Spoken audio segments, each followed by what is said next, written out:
Assalamualaikum warahmatullahi wabarakatuh. Bertemu kembali dengan Kang Zi. Teman-teman yang datang ke video ini tentu penasaran dengan kronologi hilangnya salah satu pendaki yang sudah hilang sejak hari Sabtu sore di Bukit Krapyak, Mojokerto. Kenapa saya tertarik membahas ini? Karena gini ya teman-teman, jika teman-teman dari dulu mengikuti video saya, di salah satu video saya saat saya sedang vlog ke salah satu makam yang terletak di tengah hutan Patalan. Di situ ada makam yang namanya makamnya Ki Ageng Cangkring, dan di situ juga sudah saya jelaskan siapakah Ki Ageng Cangkring, apa hubungannya dengan Prabu Brawijaya. Dan ternyata Ki Ageng Cangkring ini saat mendampingi Prabu Brawijaya ini tidak sendirian, ada satu lagi yang sudah meninggal, yang makamnya ini berada di Bukit Krapyak. Namun pada saat membuat video tersebut saya kurang tahu Bukit Krapyak ini terletak di mana. Nah, kebetulan pada video berita tentang pendaki yang hilang di Bukit Krapyak ini saya mengikuti, dan dari situ saya akhirnya paham, oh ternyata yang dimaksud Bukit Krapyak dari informasi yang kita dapatkan pada saat kita sedang ziarah ke makamnya Ki Ageng Cangkring itu terletak di Mojokerto ini. Karena itulah saya tertarik untuk melakukan pembahasan. Dan mungkin dari teman-teman yang menonton video ini pernah datang ke Bukit Krapyak ya. Apakah mungkin benar di Bukit Krapyak tersebut ada sebuah makam? Kalau sesuai dengan informasi yang kita dapatkan saat kita berada di makamnya Ki Ageng Cangkring, beliau ini sebenarnya memiliki nama Ki Ageng Srigati. Jadi pada saat beliau ini mendampingi Prabu Brawijaya melakukan perjalanan keluar dari kerajaan Majapahit hingga akhirnya sampai di Alas Ketonggo Ngawi, ketika perjalanan sampai di lereng Gunung Arjuna, tepatnya di Bukit Krapyak, Ki Ageng Srigati ini meninggal dan dimakamkan di sana. Sedangkan untuk satunya lagi ini meninggalnya di daerah sini, di Ngawi sini, tepatnya dekat dengan Alas Ketonggo, yaitu makamnya yang sempat saya review di video ya, yaitu makamnya Ki Ageng Cangkring. Dan nama Ki Ageng Srigati sendiri setelah beliau dimakamkan di Bukit Krapyak sana, namanya ini digunakan untuk menamai tempat singgahnya Prabu Brawijaya berikut rombongan pada saat singgah di Alas Ketonggo. Karena itulah Alas Ketonggo untuk lokasi titik peristirahatan atau palerman di Alas Ketonggo ini namanya Srigati. Sejarahnya adalah nama Srigati ini berasal dari yaitu salah satu pendamping Prabu Brawijaya yang meninggal di Bukit Krapyak ini. Mungkin sebagian dari teman-teman mendengarkan cerita ini bingung ya, kok bisa sih kayak gitu, kayaknya Kang Zi mengada-ada deh.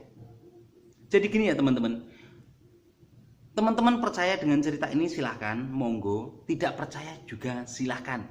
Karena semuanya ini sama-sama belum ada bukti yang otentik sehingga membuat orang ini langsung percaya begitu saja. Karena informasi yang saya dapatkan ini adalah informasi yang datangnya dari sesuatu yang tidak terlihat. Kemudian di video lain ketika saya sedang ngobrol dengan Mbah Yit, juru kunci Alas Ketonggo sendiri, beliau ini mengatakan bahwa dulunya di sini adalah punden Krapyak atau apa gitu. Hingga akhirnya nama ini diganti menjadi Srigati.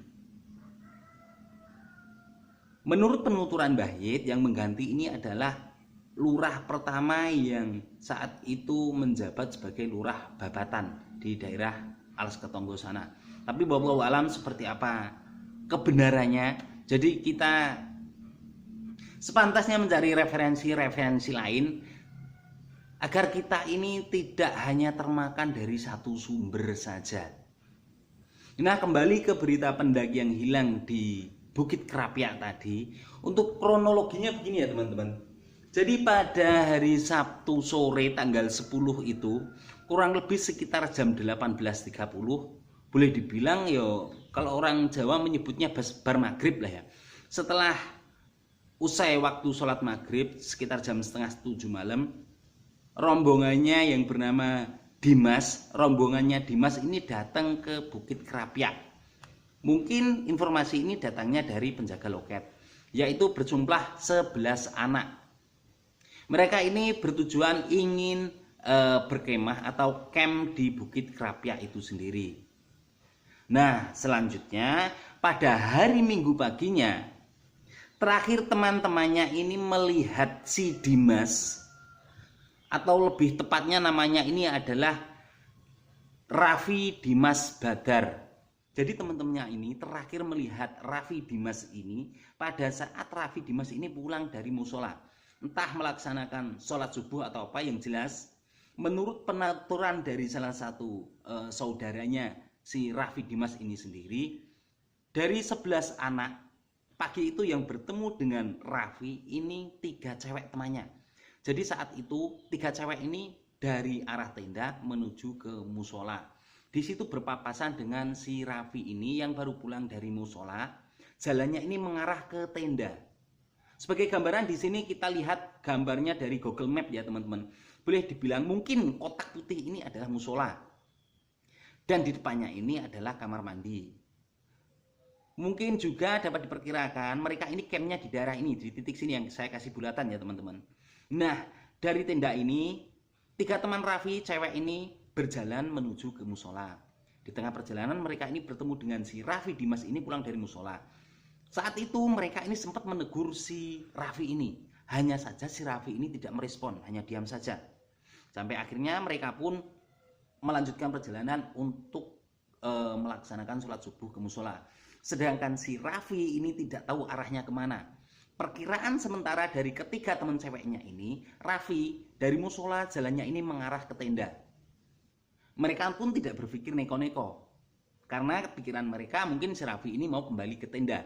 Namun sayangnya setelah ketiga cewek ini pulang dari musola kemudian balik ke tenda, berkumpul dengan teman-teman lainnya yang berjumlah 10 orang, karena berkurang 1 yaitu si Raffi.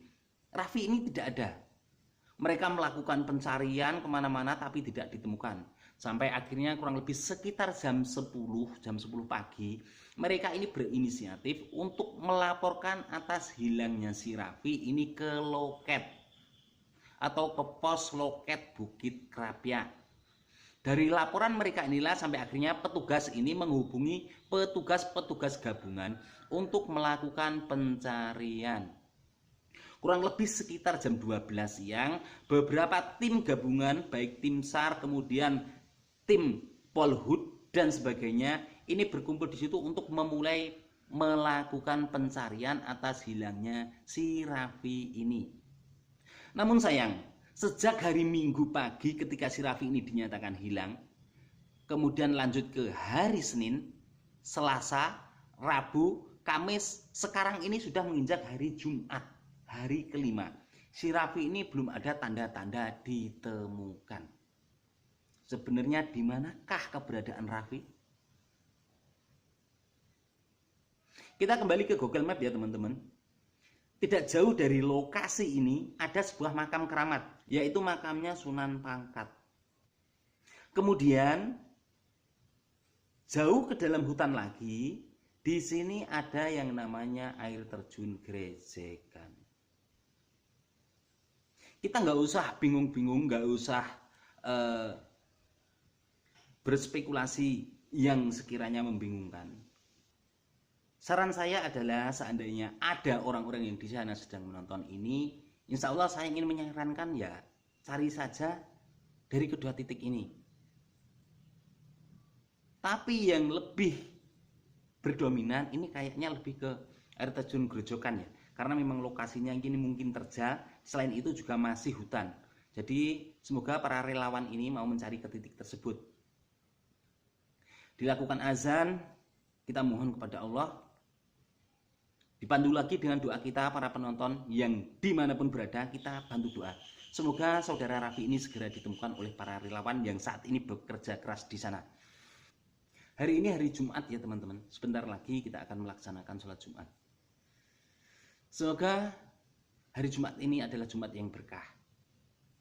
Berkah untuk kita semuanya, berkah untuk para relawan, dan berkah untuk korbannya sendiri yaitu si Raffi.